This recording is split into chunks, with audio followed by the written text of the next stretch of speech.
When cells get damaged, there are many consequences that manifest throughout life.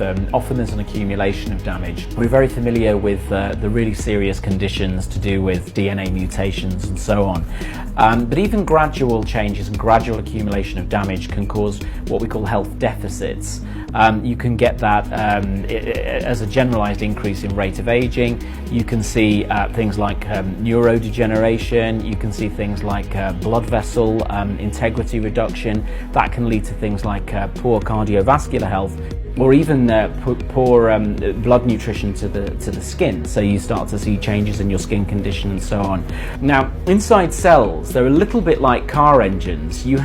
In car engines, you'll have your exhaust fumes, you'll have all the stuff that's being produced because of the engine. Cells have exactly the same thing going on. So there's lots of compounds which are produced just as part of that combustion, if you like.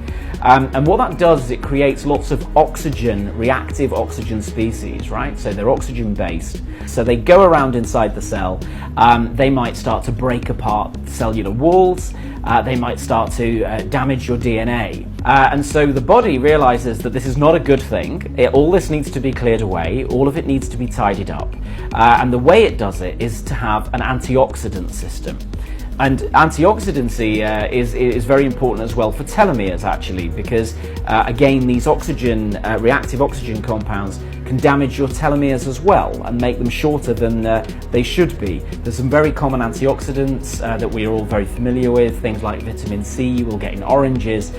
What's less well known is other ingredients, natural actives, like things like sea buckthorn, for instance, where you're going to get 12 times the amount of vitamin C that you would actually get in an orange.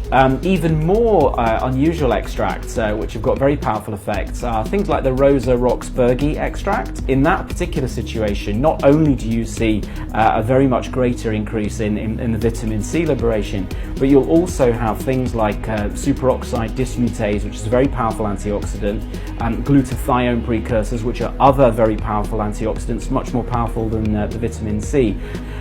What you also see, even in experiments where you look at perhaps creatures like fruit flies, Roxburghii extract can increase the lifespan of those from about 70 to 80 days. So the turnover of cells is being slowed down there as well. So ingredient input and what you're choosing to have in your diet is really critical for making sure that the cell function is extended for as long as possible.